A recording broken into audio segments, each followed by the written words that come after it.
प्रभु से मिला है जीवन, प्रभु को कर दे अर्पण। प्रभु से मिला है जीवन, प्रभु को कर दे अर्पण। सबका भला हम करते चले,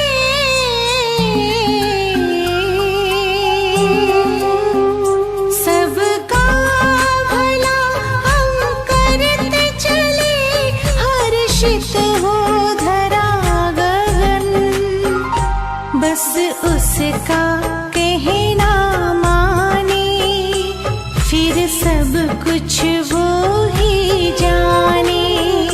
बस उसका कहना माने, फिर सब कुछ वो ही जाने। प्रभु से मिला है जीवन, प्रभु को कर दे अर्पण।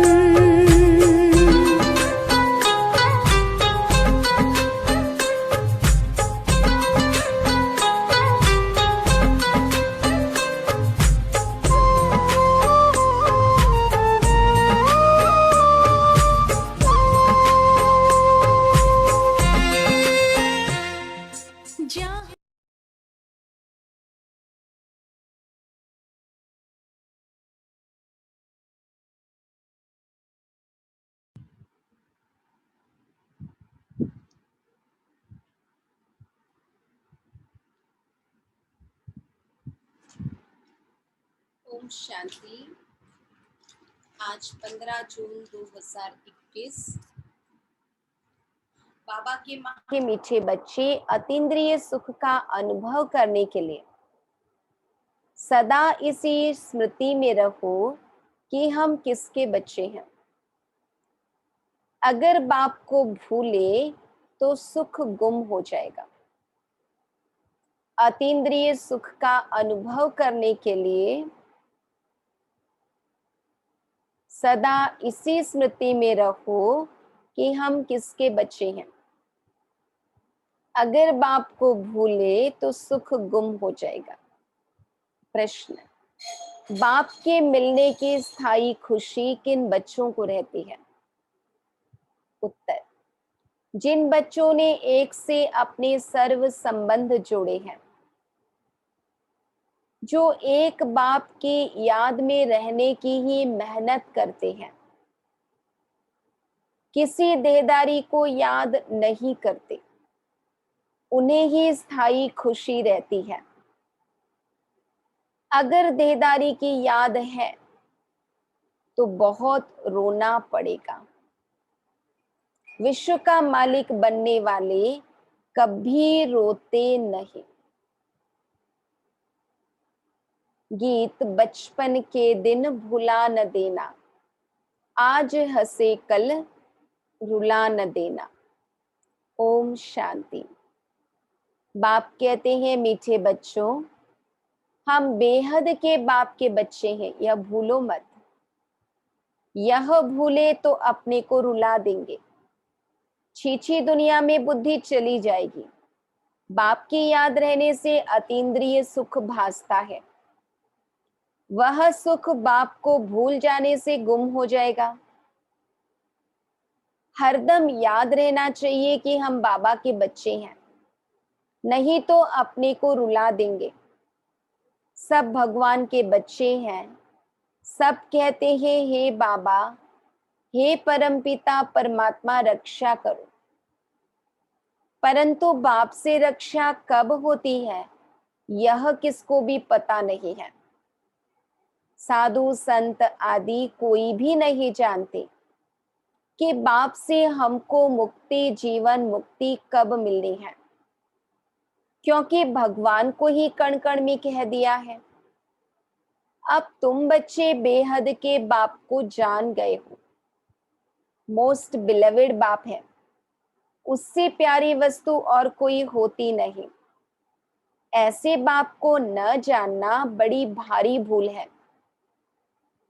शिव जयंती क्यों मनाते हैं, वह कौन है, यह भी कोई नहीं जानते। बाप कहते हैं, तुम कितने बेसमझ बन गए हो। माया रावण ने तुमको क्या बना दिया है। अभी तुम बच्चे जानते हो यह हमारी जन्मभूमि है। मैं हर 5000 वर्ष के बाद आता हूं। वह फिर कह देते 40,000 वर्ष बाद, जब यह कलयुग पूरा होगा तब आएंगे। चित्र भी दिखाया जाता है त्रिमूर्ति का। त्रिमूर्ति मार्ग नाम भी रखा है, परंतु तीन मूर्ति ब्रह्मा विष्णु शंकर को कोई नहीं जानते। ब्रह्मा क्या करके गया, विष्णु और शंकर क्या करते हैं, कहाँ रहते हैं, कुछ भी नहीं जानते। बिल्कुल ही घोर अंधियारे में है। बाप है रचयिता।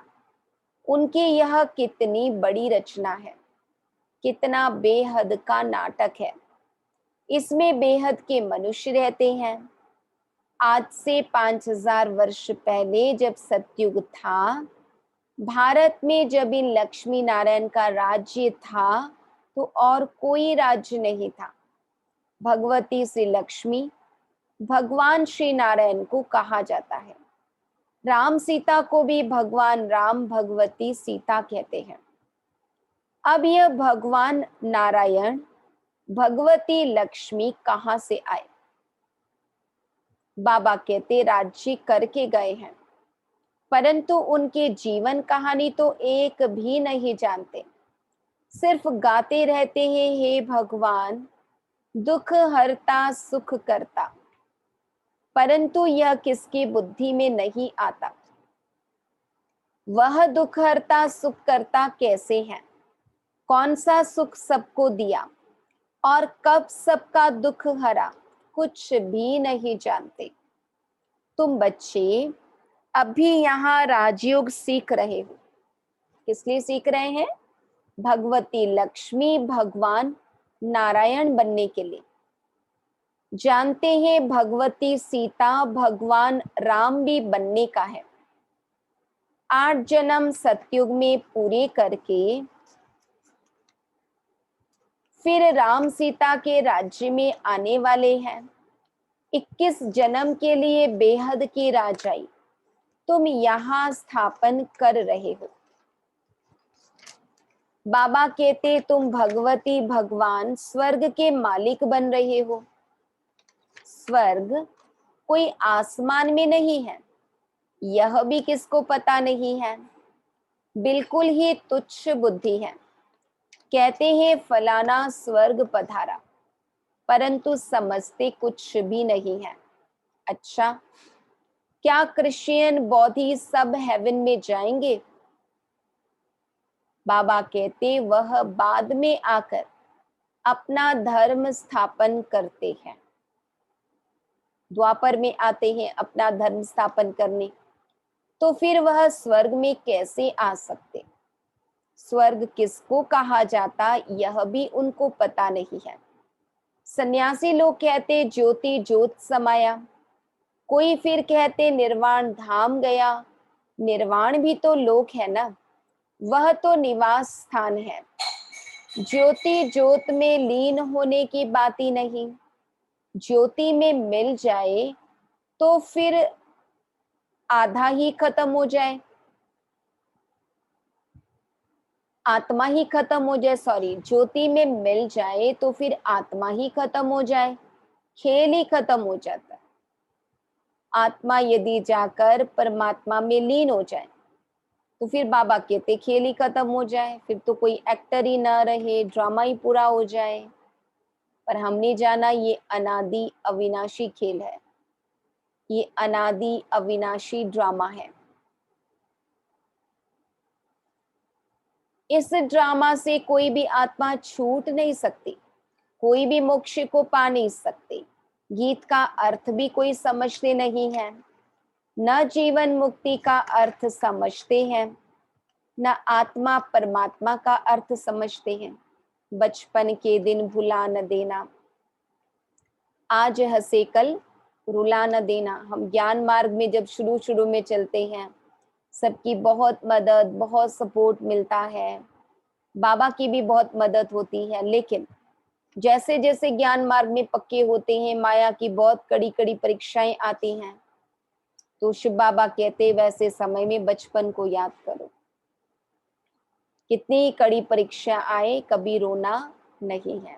बाबा गीत का बड़ा अच्छा अर्थ बताते हैं। तो बाबा कहते हैं गीत का अर्थ भी कोई समझते नहीं है। दुनिया में तो बड़े अच्छे अच्छे गाने बने हैं, परंतु उसका आध्यात्मिक भावार्थ कोई समझते नहीं है। तो बाबा कहते हैं न जीवन मुक्ति का अर्थ समझते हैं, न आत्मा परमात्मा का अर्थ समझते हैं। बाप कहते हैं तुम्हारी शक्ल तो मनुष्य की है, जो इन देवताओं की भी थी। सतयुग आदि में देवताएं थे, उन्हों का 2500 वर्ष राज्य चला। बाकी 2500 वर्ष की बात है जिसमें और सब धर्म आते हैं। 5000 वर्ष के बदले मनुष्य कह देते लाखों वर्ष कल्प वृक्ष की आयु है। परंतु तुम्हारी बात समझने के लिए भी नहीं आएंगे। हाँ, आएंगे भी वही जिन्होंने कल्प पहले आकर समझा होगा। पहले तो समझाना है एक है हद का सन्यास। जो सन्यासी लोग घर बार छोड़ जाए जंगल में रहते हैं, पहले पहले वो सतो प्रधान थे, फिर अब तमो प्रधान बने हैं, तो जंगलों से लौटकर आए बड़े बड़े महल बनाए हैं। इन सन्यासियों ने भी पवित्रता के आधार पर भारत को थमाया जरूर है, भारत की सेवा की है। यह सन्यास धर्म नहीं होता तो भारत एकदम विकारों में जल मरता, पतित बन जाता। यह भी ड्रामा बना हुआ है। उन्होंने पहले पवित्रता की ताकत थी जिससे भारत को थमाया है। इन देवताओं का जब राज्य था तो भारत कितना साहूकार था। इन्हों के इतने बड़े बड़े हीरे जवाहरों के महल थे, वह सब कहाँ गए? बाबा कहते सब नीचे चले गए, भूकंप में दब गए। लंका और द्वारिका के लिए कहते हैं समंदर के नीचे चली गई। अभी तो है नहीं। सोने के महल आदि सब थे ना। जब मंदिरों आदि में हीरे जवाहरत लगा सकते हैं तो वहां क्या नहीं होगा। द्वापर से लेकर भी जो मंदिरें बने हैं, कोई कोई मंदिर में तो कितनी संपत्ति है। बाबा कहते तो सतयुग में क्या नहीं होगा। कितनी तुम बच्चों को खुशी होनी चाहिए। बाबा फिर से आया हुआ है। कहते हैं बाप को याद करो। याद एक को ही करना है जिससे विकर्म विनाश होते हैं, परंतु वह भूल जाते हैं और देदारी की याद आ जाती है। देदारी की याद से तो कुछ भी फायदा नहीं। बाप कहते हैं मामेकम याद करो, किसी भी देहधारी को याद नहीं करो। अब बाबा की याद से तो फायदा है, देदारी की याद से फायदा तो कुछ नहीं और ही नुकसान है। बाबा कहते अम्मा मरे तो भी हलवा खाना। एक बाप की याद से ही कमाई है। दुनिया में होता है ना, कोई मर जाता है तो कितने दिनों तक उनको याद करते करते रोते रहते हैं। बाबा कहते नहीं, समझ में आ गया आत्मा अविनाशी है, उनका उतना ही पाठ था। तो ज्ञानवान बनके, समझदार बनके हमें अपने आप को संभालना होता है। हम शिव बाबा के बच्चे हैं, उनसे वर्षा लेना है। इस समय बाप को याद नहीं किया तो फिर बहुत पछताना पड़ेगा, रोना पड़ेगा। विश्व के मालिक बनने वालों को रोने की क्या दरकार है। इतनी भारी प्राप्ति बाबा करा रहे हैं तो हमें छोटी मोटी बातों के लिए रोने की क्या दरकार है। तुम बाप को भूलते हो तभी माया थप्पड़ लगाती है। इसलिए बाबा बार बार समझाते हैं कि बाप को और वर्षे को याद करो। अमरनाथ ने अमरपुरी में एक पार्वती को तो बैठ अमर कथा नहीं सुनाई होगी, जरूर बहुत होंगे। जो भी मनुष्य मात्र हैं सबको बाप समझाते हैं कि अब पतित मत बनो, यह अंतिम जन्म पवित्र बनो। वहां स्वर्ग में कोई विकार नहीं होते। अगर वहां भी विकार होता तो फिर स्वर्ग और नरक में फर्क क्या हुआ? दुनिया वाले कहते हैं गृहस्थ तो सदैव से चला आया है, इसलिए विकार भी सदा काल से। बाबा कहते नहीं, वो है पवित्र निर्विकारी दुनिया और ये है विकारी पतित दुनिया। देवी देवताओं की महिमा गाते हैं, सर्वगुण संपन्न, 16 कला संपूर्ण है। भगवान आकर भगवान भगवती ही बनाएंगे, सिवाय भगवान के कोई बना न सके। भगवान तो एक ही है। गाया भी जाता है भगवान भगवती की राजधानी, यथा राजा रानी तथा प्रजा भी वही होगी। परंतु भगवान भगवती कहा नहीं जाता, इसलिए कहा जाता है आदि सनातन देवी देवता धर्म। या किसको पता नहीं है। इनकी यानी ब्रह्मा की आत्मा को भी बाप समझाते हैं। एक बाप की, एक दादा की, दो आत्माएं है ना। एक आत्मा 84 जन्म लेती है, दूसरी आत्मा पुनर्जन्म रहित है। ब्रह्मा बाबा जन्म मरण में आने वाले और शिव बाबा पुनर्जन्म रहित है। बाप कभी पुनर्जन्म नहीं लेते हैं। एक ही बार आकर सारे विश्व को पवित्र बनाने के लिए हमको राजयोग सिखाते हैं। बाप तुमको समझाते हैं मैंने इनमें प्रवेश किया है, यह 84 जन्म भोग आए हैं, अब इनके बहुत जन्मों का यह अंतिम जन्म है। अब मैं निराकार हूं, तो कैसे आकर बच्चों को राजयोग सिखलाऊं? प्रेरणा से तो कुछ हो न सके, कृष्ण भगवानुवाच तो हो न सके, वह कैसे आ सकता है? वह तो है ही सत्युग का प्रिंस, 16 कला संपूर्ण। फिर त्रेता में होते हैं 14 कला संपूर्ण। फिर द्वापर में कृष्ण को क्यों ले गए हैं? उनको तो पहले आना चाहिए। बाप समझाते हैं पहले बाप को याद करो, नहीं तो माया एकदम थप्पड़ मार देगी। छुई मुई का एक झाड़ होता है, हाथ लगाओ तो मुरझा जाए। तुम्हारा भी ऐसा ही हाल होता है। बाप को याद नहीं किया और खलास। कोई भी छोटी मोटी बात से फिर मूड ऑफ हो जाता है। गीत में भी सुना, बचपन के दिन भुला नहीं देना। बाप को भूले तो कहाँ न कहाँ चोट लग जाएगी। बाप कहते हैं तुम हमारे बच्चे हो ना, यह शरीर तो विष से पैदा हुआ है, वह इनके लौकिक माँ बाप हैं, यह तो है परलौकिक बाप, और इनको फिर अलौकिक बाप कहा जाता है। यह हद का था फिर बेहद का बन गया। अभी देखो ये लौकिक बच्ची बैठी है निर्मल शांता, ये लौकिक भी है अलौकिक भी है परलौकिक है। बाबा कहते 3 in 1। बाकी शिव बाबा के तो भाई बहन है नहीं, ना लौकिक ना अलौकिक ना परलौकिक, कितना फर्क है। एक बाप का बनना मासी का घर नहीं है, ऐसे बाप से संबंध जोड़ना है, टाइम लगता है। शिव बाबा की याद में रहना बड़ी मेहनत है। कई 50 वर्ष से रहने वाले भी सारा दिन शिव बाबा को याद भी नहीं करते, ऐसे भी हैं। और सबको भूल एक को याद करना बहुत बहुत मेहनत है। कोई 1% याद करते हैं, कोई 2%, कोई 0.5% भी मुश्किल याद करते हैं। यह बड़ी भारी मंजिल है। तो बाप समझाते हैं बचपन को नहीं भूलना। बाप से स्वर्ग का वर्षा मिलता है। तुम जानते हो हम जीते जी मरकर बाप के आकर बने हैं नई दुनिया में जाने के लिए, तो तुम्हें स्थायी खुशी रहनी चाहिए। ओहो, हम डबल सिरताज बनेंगे। मनुष्य थोड़े ही जानते हैं कि सतयुग में इन देवताओं को 16 कला संपूर्ण और 14 कला संपूर्ण क्यों कहते हैं, कुछ भी नहीं जानते हैं। यह भक्ति मार्ग के शास्त्र आदि फिर भी बनेंगे, यह हठयोग तीर्थ यात्रा आदि सब फिर भी होंगे, परंतु इससे क्या होगा? क्या हेवन में जाएंगे? बाबा कहते नहीं। बाबा कहते नहीं, बहुत रिद्धि सिद्धि से काम करते हैं।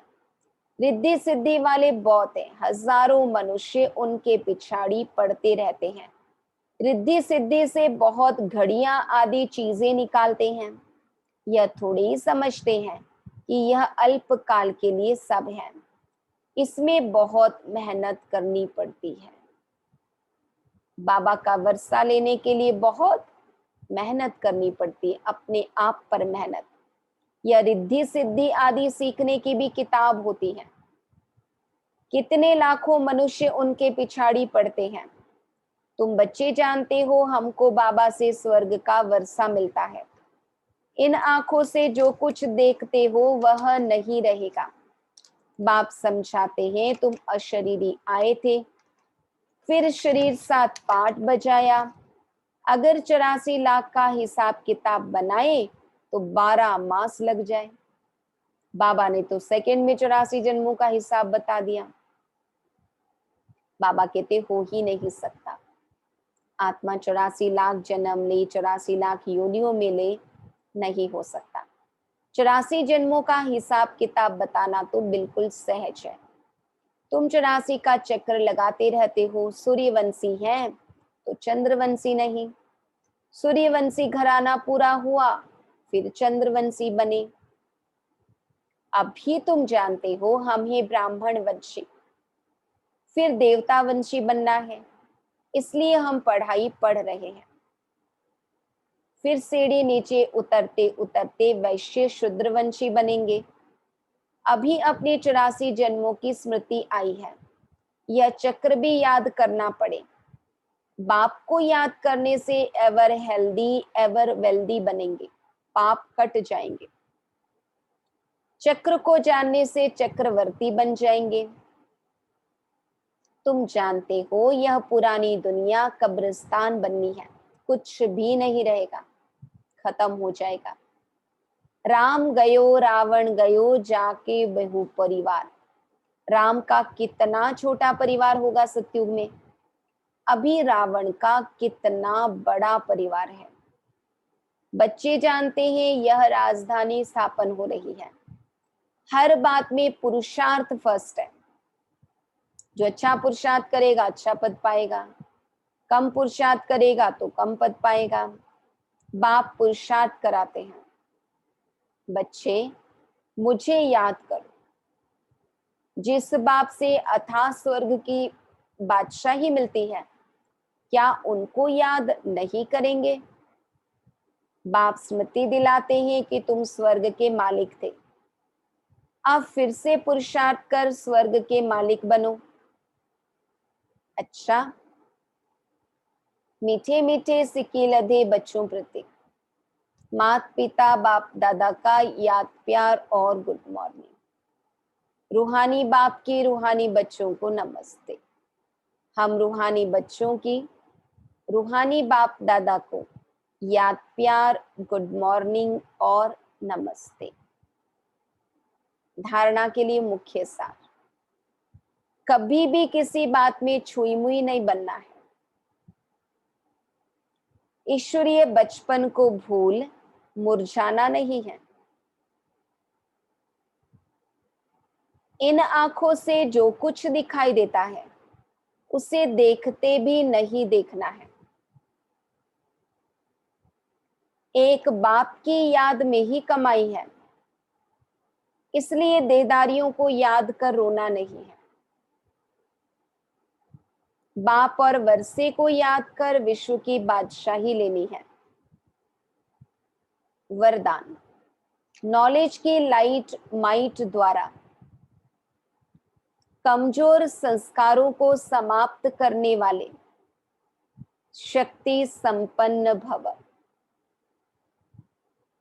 नॉलेज की लाइट माइट द्वारा कमजोर संस्कारों को समाप्त करने वाले शक्ति संपन्न भव। बाबा कहते नॉलेज से अपने कमजोर संस्कार का मालूम तो पड़ जाता है। बाबा तो इतनी क्लैरिटी से सब बातें कहते हैं, अपने आप अपनी गलतियां समझ में आ जाती है। और जब उस बात की समझानी मिलती है तो वे संस्कार थोड़े समय के लिए अंदर दब जाते हैं, लेकिन कमजोर संस्कार समाप्त करने के लिए लाइट माइट के एक्स्ट्रा फोर्स की आवश्यकता है। इसके लिए मास्टर सर्वशक्तिवान, मास्टर नॉलेजफुल के साथ साथ चेकिंग मास्टर बनो। अपने को चेक करते रहें ताकि गलतियां तुरंत पकड़ में आए और हम अपने आप को फिर से वो पुराने संस्कार स्वभाव के वश होने से रोक सकें। नॉलेज द्वारा स्वयं में शक्ति भरो, मनन शक्ति को बढ़ाओ, तो शक्ति संपन्न बन जाएंगे। स्लोगन: जहां सर्व प्राप्तियां हैं वहां प्रसन्नता है। जहां सर्व प्राप्तियां हैं वहां प्रसन्नता है। ओम शांति।